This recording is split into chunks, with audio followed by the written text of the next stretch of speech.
Hi, I'm an 18-year-old female seeking advice on an incident that happened between me and my family, which consists of my mom, dad, and my older brother, who we'll call Brad. I'll begin with some background for a little context. So, I was the second child in a family of extremely high achieving people. Both my parents are college professors. Brad is 6 years older than me and has always been my family's miracle child because it was hard for my mom to get pregnant initially. He has always been this golden child, extremely good at whatever he puts his hands on. When I was born, the bar of expectations for me was set high because of Brad. I'm extremely kind and generous, and I involve myself in a lot of social activities. I am not a top scorer or an exceptional athlete, but one thing I know about myself is that I am a good artist. Art has always intrigued me, and that's what I've pursued since a very young age. It was hard for my family to understand that having different interests didn't make me less capable. So, according to them, I have been the failure child. The bias since my childhood has been so blatant that even my extended family could sense that I was treated differently. One Christmas when I was 5, while opening the gifts, I obviously went ahead and picked up the bigger box. Even with the repeated insistence of my mother, I didn't leave it. So my dad decided to snatch the box from me in front of everyone. I began to cry and they tried to shush me with a smaller gift and then handed the bigger box to Brad. He got a telescope, whereas I was given a dress, which I had like 100 of at that point. The next day, my grandparents sent me a dollhouse, realizing what had gone down, and from that day on, they've been my rock. My brother had just passed high school when I turned 13. He got into a good college, and my parents also decided to move us all to a better house in a suburb and extremely posh location. I wasn't very excited about the move because that meant my grandparents would be even further away. Anyway, I had no say in it, so I went along. My parents had saved a good amount of their income for Brad's education, and the new house was taken on a loan. Brad and I didn't have a sour relationship or relationship at all, but I still decided to gift him a watch with my saved pocket money as a congratulatory gift. He saw the watch and smiled, only for my dad to intervene and take it away because he had gifted Brad a branded one. Brad didn't say anything, but it broke my heart. So from that day on, I decided to mind my own business. Every night at dinner was a horror. All my parents could talk about was how great Brad was doing at college. The constant comparison just got on my nerves, and I cried about it to my grandparents almost every night. I had previously tried to stay with them instead of my parents, but my parents denied it, suspecting I would be spoiled if they let me stay with my grandparents. Now, it is legal in my state for people to work from the age of 14.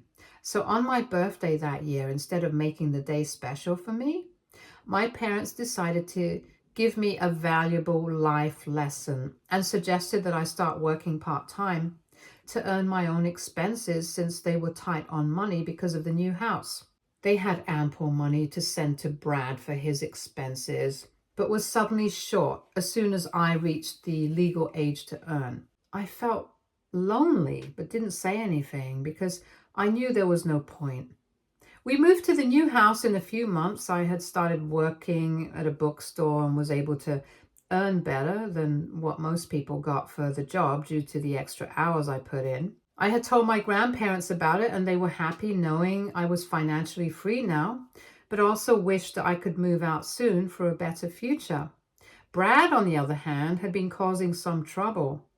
He had gotten into a relationship and was missing classes and stuff, which led to my parents being frustrated at home. Within that week, my parents decided to have a talk with me. They told me that finances had been tough since they bought this house and had to pay for Brad as well, and they knew I was earning well enough for a part-time job. So they suggested that I start contributing to the house with my money in the form of rent. Their explanation was that they were teaching me the ways of the world without necessarily putting the burden on me. I didn't say anything and went to my room. They got a call from my grandparents, who scolded them for treating me this way after I told them about it. They had a long fight, and after 2 to 3 hours, both my parents came to my room and asked me to either pay the rent from the next month or find another place to live. My first response was that I was going to stay with my grandparents, but it was too far from my school. And because they were quite old, I decided not to be a burden on them, irrespective of them insisting that I come to their house, and I started giving my parents rent. I would have helped them with the finances if they had asked nicely, but their holier-than-thou attitude was what led to our relationship turning sour. I was just waiting for school to be over so that I could move out of their house, because after this, I didn't feel any connection to my own family. The next 2 years were quiet for me. I used to mind my own business and stopped having dinner with my parents. I was doing okay at school, and with my final year of high school approaching, I could see myself getting into a reputed art school. My parents weren't concerned as long as they were getting their monthly rent, and they were actually preoccupied with Brad. Brad had just graduated from college and was unwilling to come home to be with his girlfriend. His life had completely derailed after getting into a relationship, with his grades going down by the end of his degree, due to which he couldn't get a good enough job. My parents were pressuring him to come back home, but he went off grid for 2 days and they freaked out at him, bailing on them. When they got a call back, they were informed by him that he had married his girlfriend in Vegas. The next few weeks were tough because there were constant arguments at our home regarding this. Brad was trying to convince them to meet his wife once before passing judgment on her. And my parents were just constantly ranting about how he was bringing shame to our name. I couldn't have been less bothered, just that I started to hang out at my friends' houses more. No one other than my grandparents knew about this. So my parents eventually met Brad and his wife, but weren't welcoming. They bitched about the girl after she and Brad left, and I honestly found them pathetic for this. But I wasn't going to involve myself because my last high school year had begun, and there was no way I was going to risk it for their petty fights. I had started to live at my grandparents' house for weeks at a time because of my toxic household and because I had turned 18. Things changed right before my finals. Things started to go bad between Brad and his wife because of our parents' interference, and they eventually concluded that divorce was the only option. My parents couldn't have been happier and blamed everything that was wrong with Brad on his now ex-wife. I was asked to pay for my parents' trip to Brad's city to bring him back home, which I clearly said no to. They weren't pleased, but arranged funds from somewhere else to get Brad back. A detail I didn't mention was that this new house we had moved to only had 2 bedrooms. So when Brad was brought back, my parents asked me to shift to the hall for the time being, since I was about to leave for college in a few months.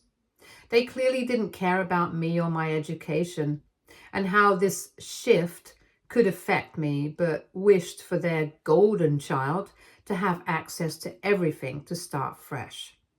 Because I was paying rent to them, I told them that this arrangement wasn't acceptable to me, so close to my finals. They suggested that if this wasn't good enough for me, then I could go stay at my grandparents' house like I had been doing for the past few months. Just that I would still have to pay the rent because most of my stuff would still be at the house. I expected Brad to say something, but he didn't bat an eye at our parents treating me like this. I couldn't believe how cruel my own family was being to me, but I decided to stay strong. I went straight to my room, packed all the stuff I needed, and called a cab to leave their house. While leaving, I asked them to do whatever they wanted with the stuff I left because I wasn't going to pay a single penny to help their poor selves and fund their child who couldn't do anything in his life. I had already called an Uber, so I stormed out. I called my grandparents on the way and explained everything to them and how I was coming to their house. They welcomed me with open arms and provided me with a safe space. They had gotten calls from my dad asking if I was there so that they could come there to ridicule me after I humiliated them. But my grandparents lied about me not being there and asked my parents not to bother them. The next morning, I saw I had gotten a few calls from them, but over the week, the number of calls started to decrease, meaning that they didn't really care if I was doing okay. So in reciprocation, I went no contact with them. I studied hard for my finals and passed with good grades. I had also applied to colleges and was awaiting the results. One day when I came back home to my grandparents' house, I was surprised to find my parents sitting there waiting for me. As soon as they saw me, my mom started to cry, and my dad, in an angry yet sad voice, began to berate me and called me the worst daughter ever because I abandoned them in their time of need and didn't help them financially when I could have. They were actually at my grandparents' house to ask them for some money because after I stopped paying rent, they were facing difficulties in paying their mortgage. They're now trying to make me feel like an a-hole by saying that family is everything and I abandoned them. Update 1. Thank you to everyone who commented on the original post and understood my situation in that household. Agreeing with you all, I do believe that my family has been cruel to me and my decision to leave them was right. I'll continue from where I left off.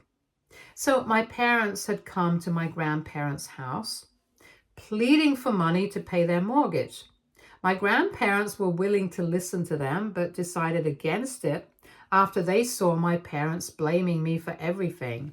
Once my father called me the worst daughter ever, my grandpa lost it and gave it back to him in his own words. He told my father that he had been a terrible parent to me since my childhood because he expected too much of me.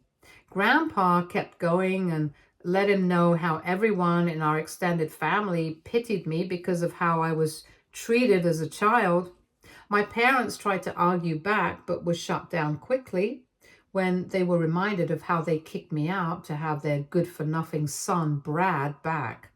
Somehow, he wasn't a liability to them, but I was. My grandfather then broke the news to those two. He told them that he has over the years seen me grow into this wonderful person and so has decided to give me my parents' share of the property in his will. My parents' jaws were touching the floor at this point. Realizing that they didn't have any other option, they began to shed crocodile tears and tried to convince my grandma to give them back their share. She reminded them that karma hit them in the face for what they did to me and that she had no regrets. My parents then began to beg me to convince my grandparents. They didn't once apologize for their nasty comments, but expected me to treat them nicely because they were family. Because I've been a fairly docile person all my life, they expected me to be kind to them. But on seeing how hard my grandparents were trying to fight for me, I grew a spine and let them know that there was no way they deserved a kid like me and that maybe they could expect funds from their golden child whose life they chose to destroy. They got extremely quiet all of a sudden and then began screaming at me, calling me names and wishing I was never born. My grandparents were done with them and asked them to leave before the cops were called. My parents left, all flustered. I began to cry and profusely thanked my grandparents for being my actual parents and that I didn't wish for their money after all they had done for me. They consoled me and let me know that they had made up their mind long ago when they saw how selfish my parents were. They had also saved some money for Brad because he was their grandchild after all, but there was no way any of it could be accessed by my parents. They asked me not to care much about it all and to focus on my future, which I did. As I mentioned before, I had applied to a few colleges and fortunately got accepted into the best one. But after deliberating with my grandparents, I realized they were extremely wealthy and insisted on paying my tuition, to which, after a little hesitation, I agreed. I was going to leave in a month when the session began. About my parents and Brad, I hadn't heard about them so far and was happy that things were working out this way because it was the first time I was feeling fully confident in myself. I was glad I had chosen to cut contact with them because no matter who it is, toxic people do make your lives miserable. Update 2. I thought the drama was over, but I was way off on that assumption. Since the last update, which was a week ago, I hadn't really heard from my family until one day I received an email from Brad. He mentioned in the email that he didn't have my number and wished to meet me once to talk. At first, I was a bit hesitant because honestly, we never really had a relationship. But then I brushed aside my worries and reminded myself that I had my grandparents with me. I replied affirmatively to the email and we decided to meet for lunch at a local cafe. I had reached the location before Brad and was contemplating my decision to meet him. I chickened out and was about to leave when he showed up. He was looking pretty tired and had grown stubble. It clearly looked like he wasn't doing okay. The first few minutes were a bit awkward, but I decided to initiate the conversation, and then he began talking, and boy, did I get some tea. So he told me that the house was a mess since my parents found out that we weren't getting anything from our grandparents. For the first few days, the blame was on me, and then it shifted to them fighting each other. Brad, who had already been going through a tough divorce, couldn't handle it all and had left the house and had been staying at a friend's. The day before, he visited home and saw the state of the house. It looked like a bachelor's pad and hadn't been cleaned in months. Both the parents weren't at their jobs but sitting inside the home engaging in day drinking. Brad went ahead and cleaned the house, to which our parents replied that there wasn't a need for it because the house would be taken away in a few days as they couldn't afford it anymore. I felt extremely awkward hearing all of this and didn't know how to respond because I had been in situations worse than this because of my parents and sometimes Brad. And there was no one other than my grandparents to console me. But I didn't wish to sound unsympathetic, so I nodded. Brad thought that I was sympathizing with him and kept talking, leading to him discussing his personal life. He told me that he had gone to meet his ex-wife secretly a few months back and they ended up in the same hotel room. He said he had gotten a call from her yesterday informing him that she was pregnant and wanted to keep the child while rekindling their relationship. Now, he revealed the actual reason why he wished to meet me. He told me that since I had gotten money from our grandparents recently, maybe I could give a tiny share of it to our parents and some of it to him, so that my parents would finally be able to get their lives together and he could begin afresh with his upcoming parenthood. He reasoned that this was going to be a favor he'd return as soon as he could, and maybe I could do this for my brother in the spirit of our relationship. Sitting there, I couldn't believe his audacity. I thought all this time that he needed an ear, but he was actually there for money. I lost it at that point and decided to be petty. I reminded him that no one was there for me my whole life, and I remember him standing quietly when our parents were kicking me out, so he better not disgrace the word family with his filthy mouth and ask shamelessly for money from me. I also told him that it was our parents who were the reason for their divorce because they deliberately interfered by filling his ears. The parents he was asking money for. Before he could say anything, I left money for my portion of the order and walked out. I went back to my grandparents' house and told them everything, and they said they thought Brad was different, but as they say, the apple doesn't fall far from the tree. Although my grandparents are still concerned about his ex-wife and his child, I think the fault was mine this time because I chose to respond to Brad and meet him, but there was no way I was going to entertain them any further. Update 3. This update is a week from the last one. I'll be moving to my college within the next 2 weeks. So the last time I talked about how I reminded Brad of his place when he tried to ask for money from me. Everything I'm stating now is what I heard from my grandparents, who heard it from my aunt, who heard it directly from the source, Brad. After I told Brad about our parents' involvement in him getting the divorce, he went home angry and confronted our parents. They tried to calm him down and convince him that whatever they did was for his own good. He digressed and decided to leave them for good. They tried calling my grandparents to intervene and stop Brad from leaving, but they told our parents about the ex-wife's pregnancy and how there was no way Brad could be stopped now. My parents also had to vacate their house because they were unable to afford the high mortgage, and they had now moved to a very low-profile area. As far as I know, Brad had left to stay at his ex-wife's house, at least until he gets himself together, and after that, they might think about getting back together. Now, what I'm going to narrate has happened pretty recently, and I'm still quite upset about it. So after Brad left, my parents somehow realized, or assumed, that it was me who told Brad everything and was the reason they were in such a fix in the first place. They decided to warn everyone against me and wrote a pretty delusional Facebook post calling me not only an illegitimate child, but also a burden. They thought their posting such filth would garner them some sympathy, but people who had seen my childhood read that post and wrote some nasty comments about my parents, saying how undeserving they were of a child like me.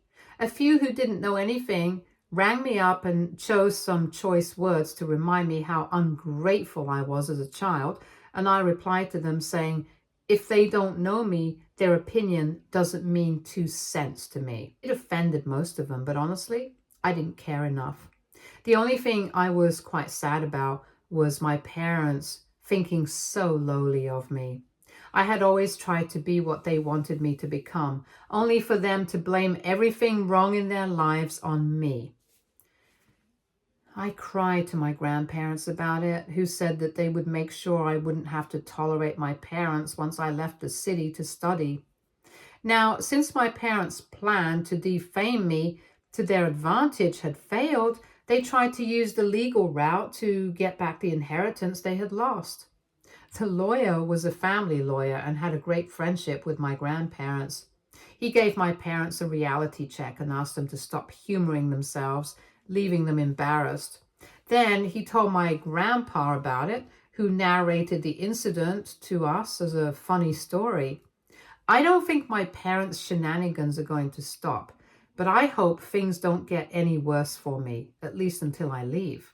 After I leave, I will officially be done with them, and none of it would be my business, which, to be honest, is a pretty exciting prospect at this point. Update 4. So I'm writing this update after a month. I'm now living in the dorm of my college and having an excellent time adjusting to this new life away from the toxicity. I have still been in constant touch with my grandparents, which is why I'm able to write this update. Before I begin, I'd like to answer a question that was being asked a lot.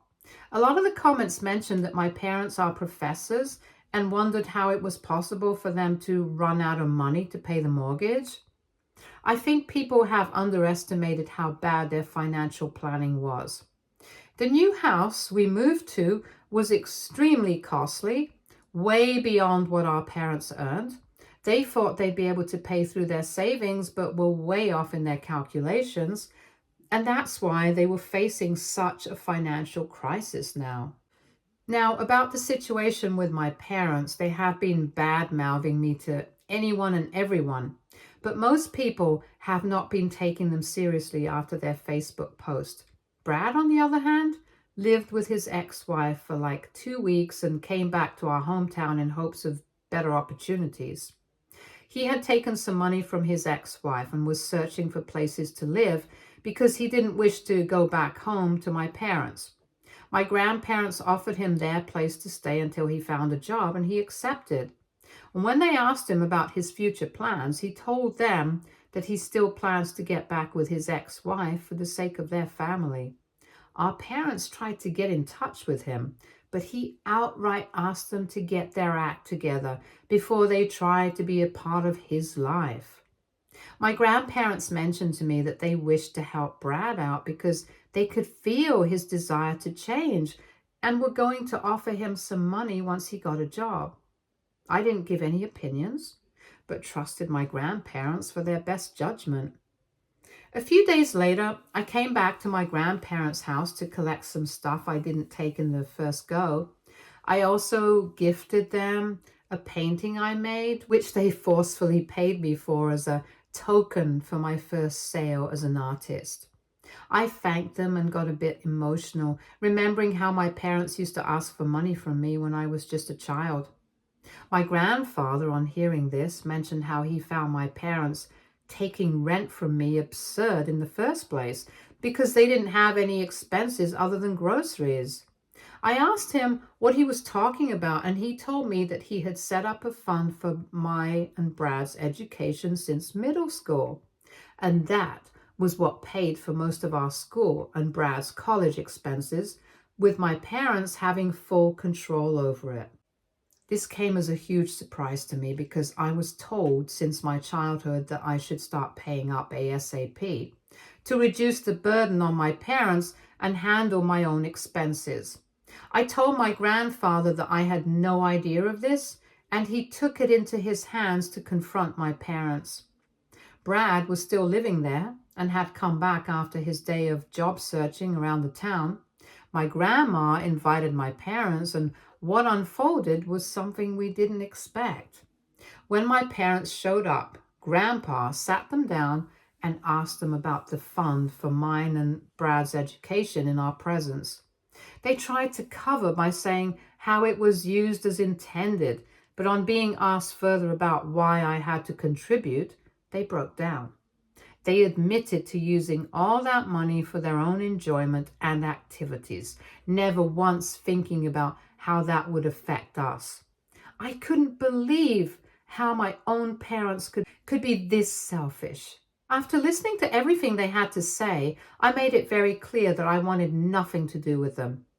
Even if I ever, which is not a huge possibility at this moment, decide to have a relationship with them in the future, it will be on my terms. The next day, as I was packing to go back to college, Brad came to my room and apologized to me for everything and for not being there as a big brother. He said I was still family to him and he would love it if his child could get to have time with their aunt. I decided to forgive him and slowly build our non-existent relationship. My grandparents were happy that we were trying to patch things up, and honestly, if my grandparents weren't there for me, I don't know where I would have been by now. So, I have decided to dedicate my first professional painting collection to them. Stay tuned for more stories from Argo Relationships.